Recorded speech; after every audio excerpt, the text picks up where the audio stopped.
Salut à toutes et à tous, moi c'est Pedro et bienvenue dans Pedro décrypte l'actu, le podcast où je prends une actualité par jour et je la décrypte avec vous en 10 minutes pour comprendre ce qui se passe vraiment derrière les gros titres. Nous sommes aujourd'hui le 13 février 2026 et l'actu que j'ai choisi aujourd'hui a fait énormément réagir hier sur le net, notamment dans le monde de la finance et des crypto-monnaies. Accrochez-vous, le sujet est crucial. Hier, une information majeure est tombée et elle secoue pas mal le monde de l'investissement, et pas seulement celui des cryptos.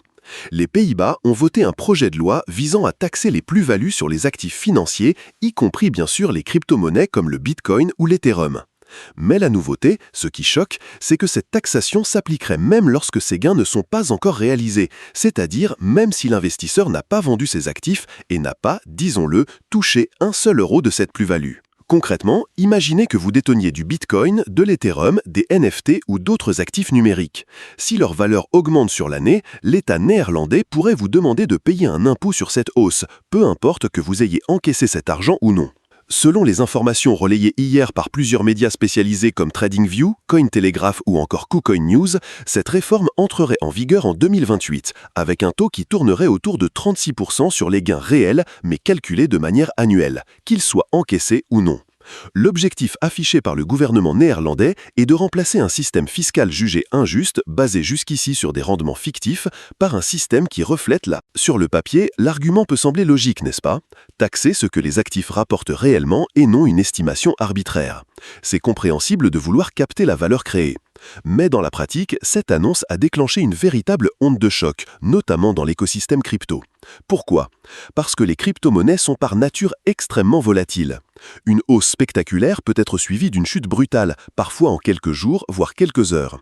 Et dans ce cas-là, l'investisseur pourrait se retrouver à payer un impôt sur une richesse qu'il n'a plus ou qu'il n'a jamais vraiment eu à disposition. C'est là que le bât blesse. Alors, il y a bien sûr des voix en faveur de cette réforme.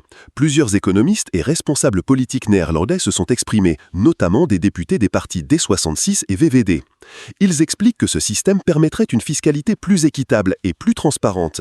L'idée est de mettre fin à certaines optimisations fiscales un peu trop agressives utilisées par les détenteurs de gros portefeuilles. Certains fiscalistes estiment même que c'est une étape vers une harmonisation européenne à long terme, permettant aux États de mieux capter la valeur créée par les marchés financiers modernes. Ils voient cela comme une manière d'adapter la fiscalité à l'ère numérique, où la richesse se génère différemment qu'il y a 50 ans. Mais à l'inverse, les critiques ont été immédiates et nombreuses. Des investisseurs crypto, des analystes financiers et même des spécialistes de la finance personnelle ont dénoncé une mesure dangereuse et déconnectée de la réalité économique des marchés.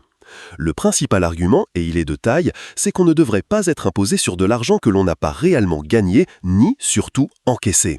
Surtout lorsque cet argent est immobilisé dans un actif non liquide, comme des cryptos ou même certains titres boursiers. Pour beaucoup, c'est une atteinte au principe fondamental de l'impôt sur le revenu. Certains parlent même d'un risque sérieux de fuite des capitaux.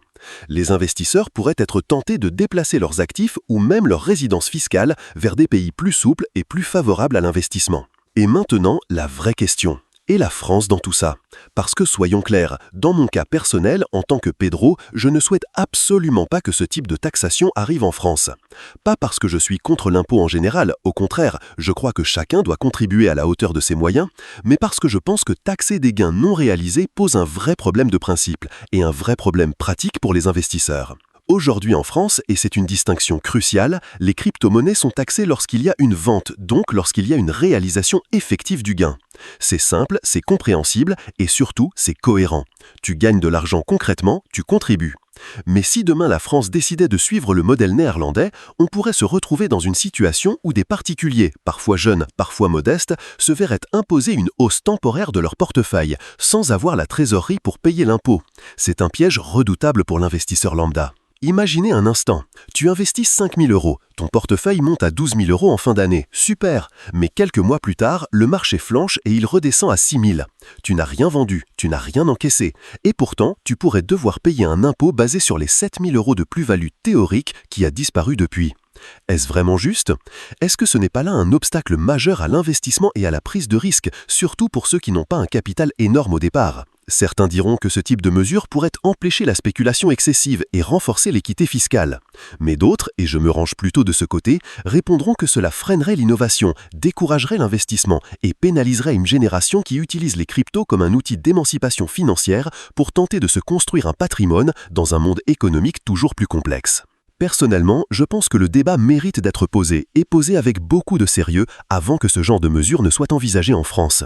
La fiscalité doit évoluer avec son temps, oui, absolument, mais elle doit aussi rester lisible, juste et applicable, surtout dans un univers aussi instable et rapide que celui des crypto-monnaies.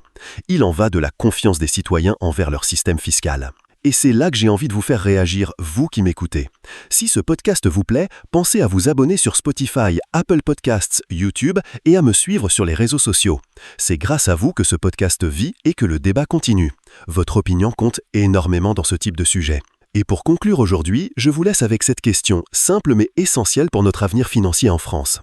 La France doit-elle s'inspirer du modèle néerlandais et taxer des gains non réalisés ou au contraire protéger le principe fondamental selon lequel on ne paye un impôt que sur un argent réellement gagné, un argent qu'on a concrètement en poche? Prenez le temps d'y réfléchir, on en reparle très vite. À demain pour décrypter une nouvelle actu.